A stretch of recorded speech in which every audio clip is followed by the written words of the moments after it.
Renaissance women. How free were they? During the late medieval and early Renaissance period, European women, including Christian, Muslim, and Jewish women in all the different cities, as well as women living in the countryside in all lands, all shared certain legal privileges and restrictions, including laws about inheritance, ownership, family authority, work, rights of widowhood, and more, which varied nation by nation, region by region, and sometimes city by city. The right or not to perform certain church roles, such as lay preacher or cloistered nun, and the expectation or not to work at certain jobs, sometimes for pay, but often as an unpaid member of a family unit. Marriages were seen as family alliances above all, so most women could not choose their own marriage partners, and predictably, poetry, romances, and long epic stories written in vernacular languages about torrid love affairs outside marriage were incredibly popular among women readers during this time. Among all women across Europe during this period, almost all of them were subject to the social and legal institution of dowry, in which a woman was expected to bring a certain amount of money or objects of value along with her into a marriage. Legally, this property belonged to the woman, but in practical terms, it was almost always managed by the husband. Women's opportunities were restricted by their family's social imagination. Some women, though, from less desperately poor, especially aristocratic and royal families, were left comparatively free to pursue educational and sometimes even career goals, and during this period had an enormous influence on their country's politics and alliances. Some call the 16th century the era when women ruled Europe. Sarah Gristwood writes, after her accession ceremony on 13th of December 1474, Isabella of Castile rode through the streets of Segovia behind a horseman holding a naked sword. Isabella's reign ushered in an explosion of female rule unequaled until our own day. In the 16th century, England, Scotland, France, the Netherlands, Spain, Portugal, and Hungary, and Poland, in fact, all came at one time or another to be controlled by a woman, whether as regent or queen regnant. During the 16th century, a remarkable number of European women were in positions of premier authority. This is Maureen Quilligan. In particular, a female network of power was anchored by first Queen Isabella of Spain, then her daughter Catherine de' Medici, and the powerful English queens Elizabeth Tudor, Mary Stuart, and Mary Tudor, that is, Bloody Mary. Europe was ruled by dynasties during this period, and the Habsburg, Medici, Stuart, and Tudor families grew by creating alliances through marriage. The Spanish kings and queens ruled not only the area of modern Spain, for instance, but because of dynastic ties, also ruled over southern Italy and even the Netherlands in northern Europe, and shared ownership of northern Spain with France. Note that Marguerite de Navarre was a queen of France who spoke and wrote in French, but was related also to Spanish royalty. Under Elizabeth I, Elizabeth the Great, Britain made alliances with the Moroccan Kingdom of North Africa and with the Ottoman Empire, Turkey, and the surrounding states ruled by Muslim powers. This is detailed in Jerry Broughton, The Sultan and the Queen, really well. Women in royal families could make or break public policy even when they were not officially queens, but just mothers, aunts, or other relatives of royalty. For example, in 1529, several powerful women actually brought France out of a war. When Louise of Savoy, mother of the French King Francis I, and the aunt of the Emperor, Margaret of Austria, represented their respective kings in the negotiations, helping them not to lose face, and bringing about the Treaty of Cambrai, also known as the Ladies' Peace. So Margaret of Austria is an interesting example of what was happening. Margaret of Austria never bore a living child, but she has been called the Grande Mère, the Great Mother, or Grandmother of Europe. How did this come about? Well, through her networking, mentoring of younger women and relatives through marriage. She was the daughter-in-law of Isabella I, the sister-in-law of Catherine of Aragon, a queen, and student of Anne de Beaujeu, mentor to Anne Boleyn, Henry VIII's first wife, and childhood friend of Louise of Savoy, all members of royal and aristocratic households across Europe. While still a toddler, Margaret was contracted to marry the French king-to-be Charles VIII. When that alliance fell through, she married Juan, heir of Isabella and Ferdinand, and then, after Juan's early death, the Duke of Savoy, now remember Margaret is called Margaret of Austria, after he died, she returned to the Netherlands, where for many years she ruled as regent on behalf of her nephew, the future Emperor Charles V. She raised 4 of his sisters, all of whom became queens consort of France, Portugal, Denmark, and Hungary. Mary of Hungary succeeded her aunt as regent of the Netherlands and raised another generation of influential nieces. So you can see the network happening. Louise of Savoy's daughter was Marguerite de Navarre, also known as Marguerite d'Angoulême, Marguerite was also in Cambrai when the Ladies' Peace was negotiated. Author of the book of short stories known as the Heptameron, Marguerite was an intellectual leader among the great ladies who sought to reform the Catholic Church. Marguerite corresponded with, mentored, and became a role model for Anne Boleyn during the latter's years in France. And then, in 1555, Marguerite's daughter, Jeanne, inherited her father's kingdom. Reared in her mother's reforming tradition, in 1560, she, Jeanne, publicly converted to Protestantism and became, in fact, a heroine of the Reformation.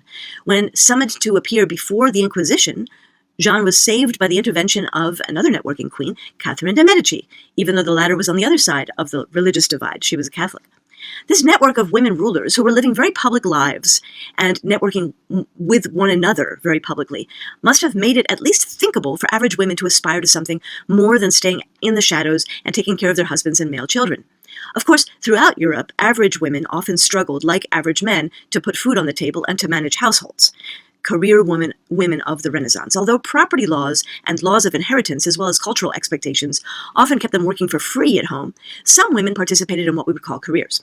Women's jobs included farming, as usual, trading, managing their own and sometimes others' households, practicing medicine, both as self-educated midwives and as university-style educated and scholarly physicians and students of herbal and plant remedies, even chemists, alchemists, which we'll hear about more in a moment.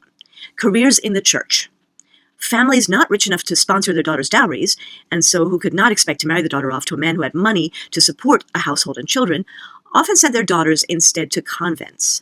The convents expected the women's families to donate money to them, but in smaller amounts than a dowry would probably require, and over time. A woman who became a nun would work for the convent and bring money into it in that way. Nuns were not walled away, for the most part. They could stay in touch with their families and go shopping in town, etc., but they did live as a group, women among women, usually under the authority of a female head or abbess. Nuns and abbesses did not marry. This meant they were free to pour their energies into other areas of life. Plautilla Nelli was a painter, as were several sisters of Sophonisba Anguissola, and their paintings were sold for money, which went to pay the convent's bills. The church was a rich and powerful institution still throughout the period, and many women, in effect, could work their way up the ladder within a convent or women's monastery, a nunnery. The abbess was a highly respected member of society and made financial, organizational, and real estate decisions for the convents, where food was grown, music and painting were sponsored, books were copied and also read by the nuns. Nuns were some of the most educated and literate members of the society, more likely to be able to read than most men of the time. Women writers and artists. Women who had a supportive upper-middle class or aristocratic family with wealth might enter careers in writing or art without needing to become nuns. A doting father, for instance, often passed on his own artistic or literary learning to his daughters, as did Desiderius Erasmus and Thomas More, the author of a book titled Utopia that argued, among other things, that women should be educated equally with men and participate in society as equals as well. Several women artists, most famously Artemisia Gentileschi and Sophonisba Anguissola, inherited their artistic education and the start of brilliant careers to their fathers, and they owed the start of their brilliant careers to their father's help. The English writer and intellectual Margaret Cavendish, a little later in the 1600s, wrote in the greatest variety of genres of any women or even men of the late Renaissance period. Nicknamed Mad Madge, she was ridiculed for her self-promotion, her willingness to debate famous male thinkers, just as Tullia d'Aragona had done in Italy, and her strong feminist views.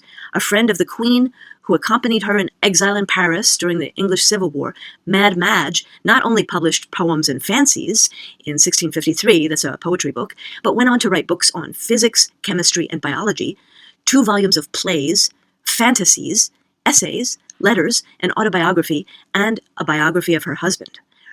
Her scientific interests led her to be the first woman to ever attend a meeting at the Royal Society of London in 1667, where she conversed with the philosophers Thomas Hobbes, René Descartes, and Robert Boyle, the chemist. Some women worked as companions, or courtesans, that is, court women. They were paid to entertain at private parties, originally at the royal court, with poetry, song, dance, and theatrical performance, and often had a special male sponsor or sponsors who supported them as courtesans or as concubines, literally someone with whom they went to bed outside of marriage. Some courtesans of this period were able, through luck, skill, sheer stubbornness, cleverness, to break through the social stigma and become known for their cultural contributions. One prominent example is Tolia d'Aragona, who argued philosophy with her male companions and wrote serious books and monographs on the ideas of Plato and Aristotle. She's known for her dialogue on the infinity of love, which attempts to playfully and jokingly revise some contemporary Neoplatonic ideas about the relation of the soul to the body, and to discuss philosophy from a woman's, and specifically from a courtesan's, perspective. Tolia, like Vittoria Colonna, the friend of Michelangelo, also wrote and published her poems to others and theirs to her. She presents herself as an intellectual and at the same time a woman of the world, experienced in the ways of love. Numerous Italian women wrote prose and poetry in the 15th and 16th centuries, including Veronica Gambara, who exchanged poems with Vittoria Colonna, Laura Sereta, who argued for women's right to education, and Cassandra Fedele, who gave a formal oration when the Queen of Poland visited Venice in 1556. That's a public oration that she was charged to give, honoring the Queen. By 1559, a Venetian publisher could issue a collection of poetry featuring works by 53 women. Others played significant roles as patrons, most famously Isabella d'Este, Marchioness of Mantua, and one of many Renaissance consorts who found themselves running states and households during their husbands' absences in the Italian wars of 1494 to 1559. As time went on, and more of the women's perspective came to be expressed in print, in France, the woman question, started up by the generation of Boccaccio and Christine de Pizan, was topical throughout the 16th to 17th centuries. That is, both women and men discussed publicly topics having to do with whether women were as capable as, or as some men argued prominently, more capable than, men in the fields of writing, business, politics, religion, scholarship, philosophy, even war-making. Women such as Queen Isabella and others, not to mention St. Joan of Arc in the 15th century, had been literally fighting at the head of armies for centuries now, as Caterina Sforza, that we'll talk about as well. Women printers. The revolutionary nature of the printing press, with its ability to help make marginal voices and opinions heard across time and space, led to the rise of a remarkable number of women publishers and owners of printing presses during the 16th to 17th centuries. Historians have identified approximately 50 women who published texts and managed printing establishments in Paris alone between 1500 and 1600. During this period, women were not allowed to set up shop as printers on their own. They learned the craft of printing by being the daughter or wife of a printer. They could become owners of a press only by inheriting it from their dead husband and not remarrying. The legal situation elsewhere in Europe was mostly somewhat similar. In Paris, the two printing houses of Kerver, Yolande Bonhomme was the owner, and Soleil d'Or, that is, Charlotte Guillard was the owner of that printing press, vied for top billing. Having married two printers and outlived them both, Charlotte owned and directed the Soleil d'Or printing house for more than 2 decades. She focused on quality translations and publications of Greek authors. This is very topical.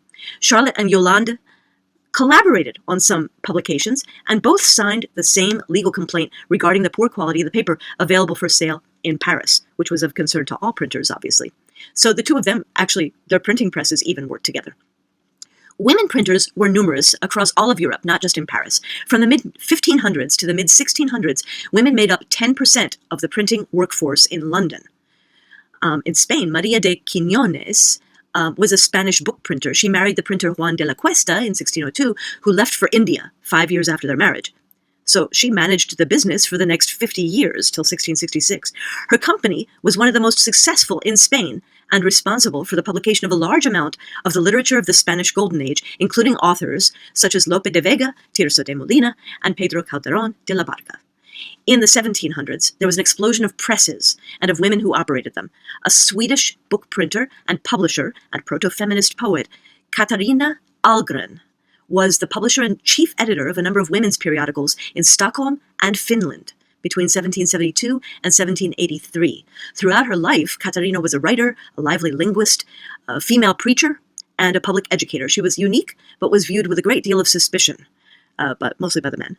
A contemporary called her in print Femina potens sed ingenio plena, a powerful woman, but full of talent. Anna Vandenhoek was a German woman printer who managed a famous German printing shop, still publishing today, that printed well-known literature of the Age of Enlightenment, about the 18th century. Salome Antonazzoni was an Italian stage actress touring with a famous theater company, sponsored by one of the Medici family. When she was widowed in 1642, she took over the printing press of her late spouse and developed his pamphlets into a regular paper. Petronella Moens. Now, you don't have to know all of these names, but it's just interesting to see where these people are coming from. Petronella Moens was a blind Dutch writer, editor, and feminist printer who managed a newspaper in which she addressed abolition of slavery and women's suffrage, and wrote dozens of poems and books, as well as songs. Despite being blind, she published these things, and received 10 awards during her lifetime for her poetry. And Doña Reina Mendes was the first woman printer and publisher in the Ottoman Empire, and the first Jewish woman to establish her own press rather than inheriting it. She set up several establishments in Istanbul and a neighboring suburb. Women owned presses in the newly discovered Americas also. Maria Candelaria Rivera Calderón y Benavides was a Spanish printer who owned and managed a printing business in Mexico City. All of these women beat the odds and entered the public debates by owning and operating a printing press and using it to express their own ideas on the issues of the day, including, but not confined to, the vote for women, women's rights, and the abolition of slavery. Women in the sciences. In science, too, women were stepping forward. There was enormous public interest during the 16th to 17th centuries in discussing such questions as slavery, the equality of the sexes, and the religious debates begun by the advance of mathematics, physics, and astronomy. One of the logical places a woman could learn about science was in her family garden, where medicinal herbs might be grown. Many women who started this way went on to other scientific endeavors. In 1562, Italian alchemist Isabella Cortese published her popular book, The Secrets of Lady Isabella Cortese. It was actually really a bestseller, which included recipes for medicines, distilled oils, and cosmetics, and was the only book published by a female alchemist in the 16th century. And that's all based on her garden, experiments, basically. Caterina Sforza, the illegitimate daughter of Duke Galeazzo Sforza of Milan, was raised in a sophisticated court. And at a young age, Caterina was noticed because of her intelligence and beauty, but also her strength. And her last name, Sforza, actually means strength. It's interesting. So later, because of her aggressive way of undertaking the military defense of her holdings, she became known as the Tigress of Forlì. Forlì was her castle. Caterina was devoted to alchemical experiments, that is to say, early chemistry experiments, about which she wrote a treatise and became known as an expert in herbal alchemy. So she was using the plants from her local alchemist to do experiments on medicine, and some say poison. In addition to her sharp wit, strategic mind, and fearless personality, she loved hunting and dancing. Caterina paid her local pharmacist money for the plants she was experimenting with. But later, in 1545, her grandson, Cosimo I, one of the Medici, established a botanical garden in Florence, the third oldest botanical garden in Italy, to grow plants and herbs for medicinal purposes. So she started that interest up. Caterina figures in a prominent way in the story of the TV drama series The Borgias, which was produced by the masterminds behind Game of Thrones. Camilla Erculiani was a pharmacist, also apothecary, who lived in Padua, where Galileo was working at that time. Her letters on natural philosophy combined original scientific views. Natural philosophy is the term for science in those days. Combined original scientific views, including a natural explanation for the biblical flood, with a staunch defense of women's intellectual capacity. Erculiani sent her book to Poland for publication and dedicated it to the Polish queen Anna Jagiellon. Due to some of the unconventional theories presented in her work, she was put on trial by the Roman Inquisition on charges of suspected heresy for the, quote, blurring of boundaries between natural philosophy and theology. It's thought she was acquitted, but we don't have trial records. Some women were also excited by astronomy and math. In 1572, Danish scientist Sophia Brahe assisted her brother, Tycho Brahe, with his astronomical observations a generation after the revolutionary work by Nicolaus Copernicus. Another 40 years later, in 1680, the French woman astronomer Jeanne Dumais published a summary of arguments supporting the Copernican theory of heliocentrism, which was still a bit controversial, but getting more accepted. Galileo Galilei, of course, worked and conversed with women as intelligent equals, especially if they had a scientific bent. Margherita Sarocchi was a poet and an avid student of mathematics, geometry, astronomy, and physics, who also wrote a famous epic poem, the Skanderbeg. 7 of her letters to Galileo survive, along with one of his replies. Galileo commented on her epic, and she commented on his scientific work.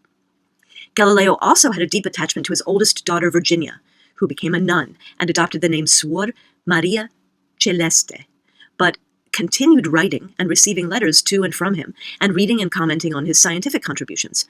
Responding to mounting controversy over theology, astronomy, and philosophy, the Roman Inquisition tried Galileo in 1633, found him vehemently suspect of heresy, and sentenced him to house arrest in Florence, where he remained until his death, until 1642.